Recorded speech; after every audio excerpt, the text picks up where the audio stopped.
Hello दोस्तों, कैसे हो आप लोग। आज हम यूपीजीएससी 2021 के सिलेबस एनालिसिस करेंगे। जो इसका फॉर्म आया था उसमें दिया हुआ था ये 3 स्टेज में होगा, प्रीलिम्स, मेंस और इंटरव्यू। प्रीलिम्स का एग्जाम हो गया और मेंस का भी होगा, इसके बाद इंटरव्यू होगा। प्रीलिम्स में टोटल 300 मार्क्स थे और मेंस के 400 मार्क्स से होंगे। ठीक है, प्रीलिम्स का आपको मालूम है, आपने दिया होगा, पेपर 2 घंटे का था और मेंस जो होगा 5 घंटे का है। इंटरव्यू का वो तो डिपेंड करेगा आपके परफॉर्मेंस के ऊपर। हम आते हैं इसके केमिस्ट्री के सिलेबस एनालिसिस पे। तो यूपीएससी में केमिस्ट्री के सिलेबस में हम यहाँ अभी बात कर रहे हैं फिजिकल केमिस्ट्री के बारे में। फिजिकल केमिस्ट्री, इसके सिलेबस का मैंने एनालिसिस जो किया, मुझे जो समझ में आया, ये जो गैसेस ला है इसमें मॉलिक्यूलर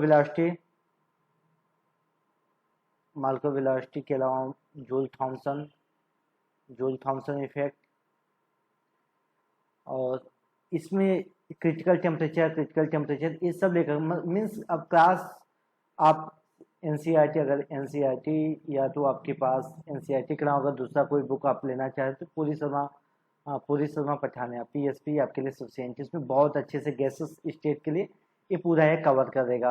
अगर लिक्विड स्टेट की बात किया जाए तो लिक्विड स्टेट में यहाँ से आपको सरफेस टेंशन, आपके सिलेबस में सरफेस टेंशन है, टेम्परेचर का इसके ऊपर क्या इफेक्ट होता है, विस्कोसिटी क्या होती है, टेम्परेचर का विस्कोसिटी और प्रेशर पर क्या इफेक्ट होता है इसमें होता है। सॉलिड स्टेट में ये भी एडवांस है, केवल इंटर लेवल का पढ़ने से आपका नहीं हो पाएगा। यूपीजीएससी में केवल इंटर लेवल का पढ़ने से आपका कवर नहीं होगा, इसमें थोड़ा एडवांस आपको फिजिकल केमिस्ट्री के लिए पूरी सीमा पठानिया आपके लिए बहुत सही है। सॉलिड स्टेट के लिए इसमें सिमेट्री के बारे में दिया है, सॉलिड का जो क्रिस्टल सिस्टम होते हैं उनके सिमेट्री क्या होते हैं, मिलर इंडिसेस क्या होते हैं। मिलर इंडिसेस आपको मालूम होना चाहिए, इसके प्रॉब्लम आ सकते हैं। पैकिंग फ्रैक्शन, क्लोज पैकिंग क्या होते हैं, पैकिंग फ्रैक्शन क्या होते हैं, कोऑर्डिनेशन नंबर क्या होता है,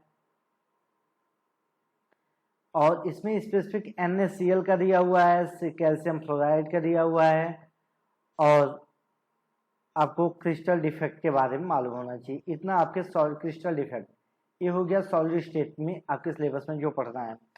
ये भी देखा जाए तो आपको एनसीईआरटी में सिमेट्री में बहुत ज़्यादा सिमेट्री के बारे में नहीं दिया, मिलर इंडिसेस का बहुत ज़्यादा नहीं दिया, पैकिंग कोऑर्डिनेशन नंबर और क्रिस्टल इफेक्ट ये आपको एनसीईआरटी से कवर हो जाएगा। थर्मोडायनेमिक्स सबसे बड़ा अगर सिलेबस की बात किया जाए, मुझे लगता है कि फिजिकल में सबसे बड़ा चैप्टर थर्मोडायनेमिक्स है। थर्मोडायनेमिक्स में ये भी आपके लिए ग्रेजुएशन, मिनिमम ग्रेजुएशन लेवल का आपको तो तैयार होना चाहिए। इसमें फर्स्ट ला, सेकेंड ला, थर्ड ला, उसके इफेक्ट, कॉर्नर साइकिल क्या होते हैं, एंट्रोपी क्या होता है, इन सारे के बारे में आपको थर्मोडायनेमिक्स में है। डाइल्यूट सोल्यूशन मीन्स यहाँ पर आपको कोलिगेटिव प्रॉपर्टी के पढ़ना होगा, कोलिगेटिव प्रॉपर्टी क्या होते हैं, फिर वेपर प्रेशर क्या होता है,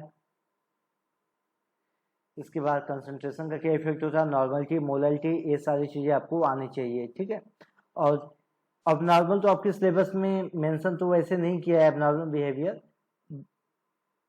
बिहेवियर हाँ है आपके सिलेबस में, और उसको भी आपको देखना है। फिर वहाँ पर वांट ऑफ फैक्टर आई के बारे में सारी चीज़ें आपको पढ़ना होगा।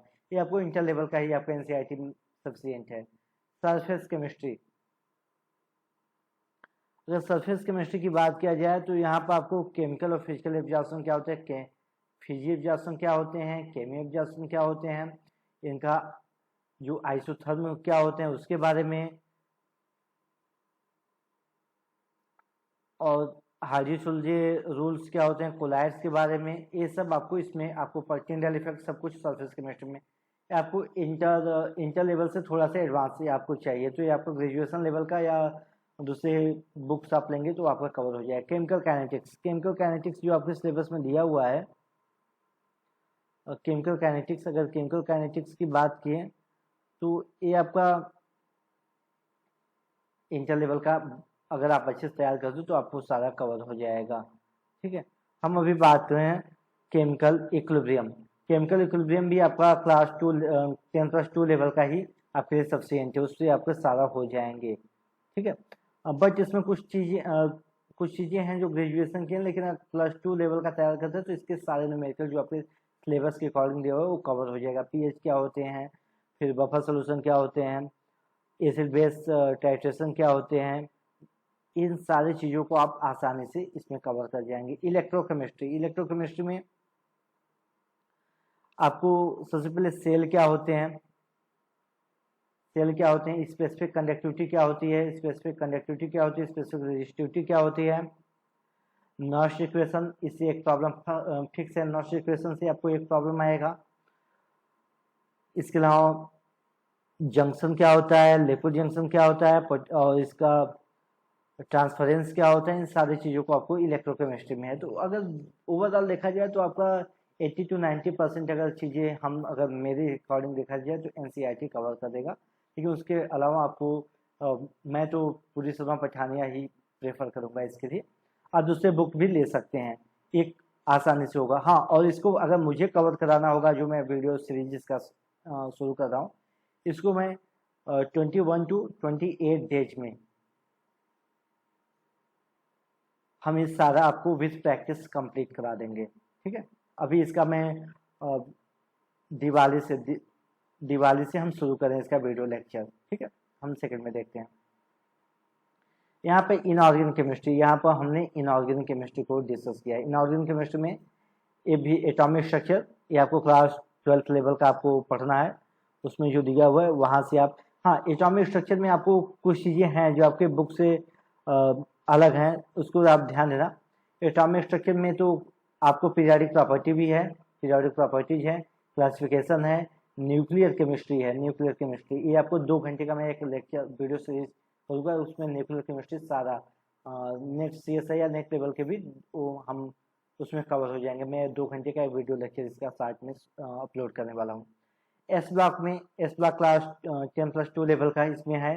पी ब्लॉक भी आपको 11 और 12th का जो दिया हुआ है, ग्रुप 13 टू ग्रुप 18 तक का, उतना सफिशिएंट है आपके लिए।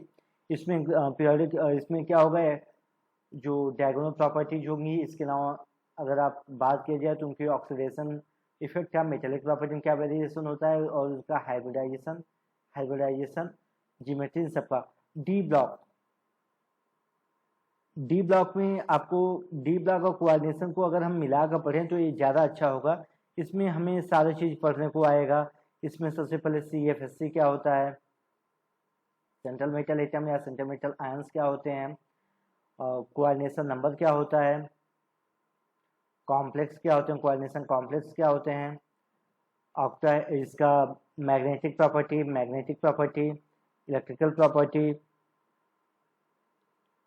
और CFSC का यहाँ पर आपको सारी चीज़ें जो आपको आपने पढ़ा हुआ है, ये आपको देखा, अगर मैं बताऊं तो क्लास 10+2 लेवल का ही सफिशिएंट है, इसके लिए बहुत है। ऑर्गेनोमेटेलिक 10+2 लेवल में तो है ही नहीं, आपको इसके लिए आपको ग्रेजुएशन की बुक देखना पड़ेगा। इसके लिए आप चाहे तो अजय कुमार की या BD गुप्ता की बुक इसके लिए आप देख सकते हैं, ये बहुत अच्छा होगा, वहाँ से कवर करा दिया जाएगा। बायो इनऑर्गेनिक केमिस्ट्री में वो सारी चीज़ें हैं जो आप पढ़े हुए हो। बायो इनऑर्गेनिक केमिस्ट्री में अगर बात किया जाए तो haemoglobin, myoglobin, cooperative effect, Bohr effect, इन सारी चीज़ों को इसमें पढ़ना है। ठीक है, एफ्ला केमिस्ट्री की अगर बात किया जाए तो इसमें सबसे पहले उनका इलेक्ट्रॉनिक कन्फिगरेशन आपको आना चाहिए। इलेक्ट्रॉनिक कन्फिगरेशन के बेस पर आप उसके बाद लेंथेनाइड और एक्टिनाइड कंस्ट्रक्शन आप कर सकते हो। उसके बाद उनका पैरामैग्नेटिक डायमैग्नेटिक बिहेवियर, उनके कोऑर्डिनेशन नंबर और उनके हाइब्रिडाइजेशन, इन सबको यहाँ पर दिया हुआ है। ठीक है,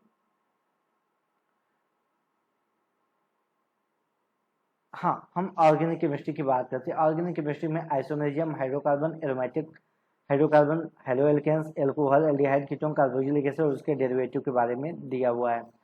तो ध्यान देना, ये पूरे सिलेबस जो आपको दिया हुआ है 10+2 लेवल का, मतलब क्लास 11-12 का जो आप NCERT है, NCERT से पूरा कवर हो जाएगा।